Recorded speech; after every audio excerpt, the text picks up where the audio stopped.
Então, os exames são necessários para a gente entender. É claro que a gente precisa tomar cuidado, né, com tantos exames. A gente não pode pedir todos os exames do mundo, pensando, né, no desgaste do paciente e também na parte financeira do tutor. Mas o necessário a gente vai pedir. Os exames são sempre complementares, né? Sempre complementares. Sempre vai pedir quando realmente precisa, quando houver né? necessidade, a gente vai pedir quando houver necessidade. Porque assim, a gente escuta às vezes, eu tenho pessoas que vão até a minha clínica, e falam assim, olha, eu fui nos lugares e me pediram tanto exame, me deram tanto remédio, por isso que eu vim aqui agora, para ver se vai ser diferente, né? Isso acontece muito ainda, né, Gabi? Muito, muito. Eu vejo isso nos meus exames de urina, nos meus exames de pré-operatórios duro, assim. Quando a gente pensa em trato urinário, tudo muda muito rápido. Porque a urina tá fluindo, ela tá passando ali. Então, a gente precisa de exames sempre, quase que diários de imagem. E é muito difícil explicar isso pro tutor, que olha, todo dia você vai fazer um ultrassom. E todo dia você vai fazer um ultrassom que custa tal valor, tá? Mas é necessário. A gente precisa explicar para o tutor qual é a real necessidade disso. Olha, a urina tem um fluxo que não para nunca, então eu preciso, né, entender como é, se tá, onde está o cálculo, se está migrando, se está evoluindo. Você precisa colocar no papel e explicar para ele isso. Eu acho que tudo que a gente faz hoje, desde o primeiro oi que eu dou para você, né, para o meu cliente no consultório, precisa ser explicado. Tá? Eu preciso explicar o que esse paciente está passando, quais são os exames necessários e por quê, qual é a técnica, se for cirúrgica, e por quê, quais são as complicações. Ele precisa estar ciente de tudo que vai acontecer. Ah, mas se eu explicar todas as possíveis complicações, pode ser que ele não queira mais operar. Pode, mas é uma escolha do tutor. Mas eu fiz o meu papel. E não só isso, algo que a gente precisa aprender a fazer hoje pode ser que a melhor técnica para esse paciente, melhor tratamento, nem só cirúrgico, mas tratamento clínico, seja um tratamento que não tenha onde eu trabalho, não tenha na minha clínica, ou eu não faça. Mas se é o melhor, eu vou indicar o melhor, mesmo que não seja comigo. Ah, mas Gabi, eu vou perder o cliente? Vai. Você não vai perder um cliente, você vai caminhando para outro colega que sabe fazer, tá?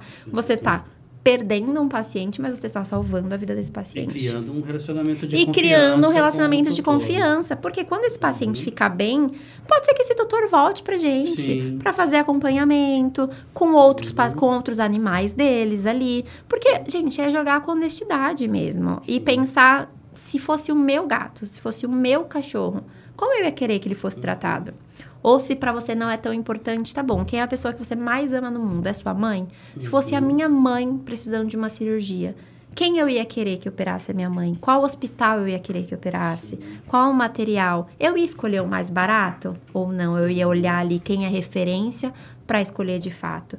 Eu acho que se a gente começar a olhar para esse lado de puxar, né, pro quem é o meu paciente ou quem é o meu filho que eu tô colocando ali na mesa, você consegue imaginar isso melhor.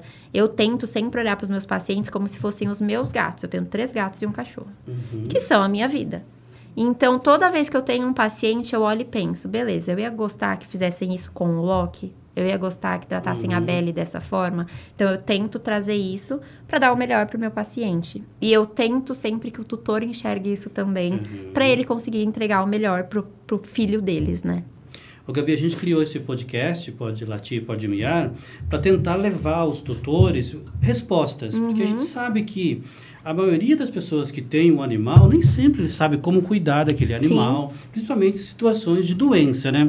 Você acha que isso deveria ser mais considerado por todos os veterinários, pela veterinária como um todo, para mostrar para o tutor a importância de levar o animal ao veterinário, de fazer check-ups, de usar a medicina preventiva para evitar doenças, e como é que a medicina veterinária poderia chegar assim mais próximo do tutor, para mostrar para o pessoal como cuidar dos animais e dar uma qualidade de vida para os animais. O que você acha? Isso que a gente está fazendo já é um caminho. Já é um caminho, isso que eu ia falar agora. Eu acho que isso que a gente está fazendo, de conversar, explicar a importância de entender o que está acontecendo, método diagnóstico, tratamentos, isso já é demais. A gente conseguir falar com o tutor, mostrar para eles tudo isso, já é um caminho.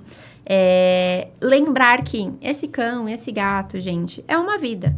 A gente, ser humano, a gente sente e a gente fala. Então, eu tô com dor de cabeça, eu falo, gente, eu tô com dor de cabeça. Ah, eu tô com dor de barriga, eu estou com dor de barriga. O cão e o gato não falam. E lembrar que cão e gato, gente, eles são animais da natureza, que são presas na natureza. Então, o que acontece quando o paciente, existe uma presa? Ele tem dor, mas ele segura a dor. Porque se ele mostrar a dor, o predador vai lá e devora ele. Então, os nossos pacientes demoram muito para mostrar pra gente que tá doendo. Demoram muito para mostrar que não tá bem. Eles demoram muito para ficar caídos em casa. Então, sabe aquele olhar delicado, aquele olhar minucioso de... Olha, hoje o Bob não tá bem. Ele sempre vem comer comigo, hoje ele não veio. Gente, isso é essencial para os nossos pacientes. Eu sempre tenho tutor que fala, eu sou meio louca. E eu falo, gente, eu amo tutores loucos. Porque é o tutor que traz o paciente quando tá no mínimo sintoma. E a gente consegue salvar esse paciente, dar um melhor prognóstico para ele, assim. Então, eu sempre falo, não posterguem. Amanhã eu levo, semana que vem eu levo. Depois eu faço. Não, gente, faz agora. Tá? E a gente tem que ter essa sensibilidade também de entender que o tutor também sofre, né? Porque o animal está doente, o tutor também está sofrendo com a doença do animal, não sabe o que está acontecendo. Eu sempre falo assim, que a gente tem que respeitar muito o tutor naquilo que ele nos pergunta. Eu falo que se pedir uma olhadinha, eu dou uma olhadinha. Eu falo, sou veterinário, dá uma olhadinha. Porque sempre vira uma consulta, sempre vira um relacionamento de confiança, né? E isso não custa nada pra gente, né? Gente. Obviamente que eu não vou... naquela olhadinha, deixar de falar o que tem que ser falado. Eu vou explicar tudo e aquilo vai virar uma consulta, né? Então, assim, acho que é importante a gente ter esse respeito com o tutor também, né? Não fazer, tipo, brincadeiras com o tutor, piadas falando com o tutor. Eu teve uma vez que... Graças a Deus, Hélio, desde que eu me formei, eu fui acolhida por pessoas muito boas, assim, que sempre me deram uma direção de como seguir, para onde seguir. E hoje eu tento ser assim com os meus estagiários, com os meus alunos, eu sempre tento passar isso. E uma vez o Daniel Jarruge me falou assim, a gente não pode julgar o tutor. Nunca.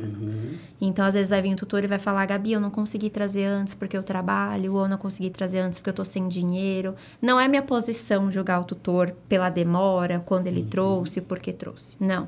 A minha posição ali ele trouxe agora e eu vou resolver a partir do que a gente tem agora.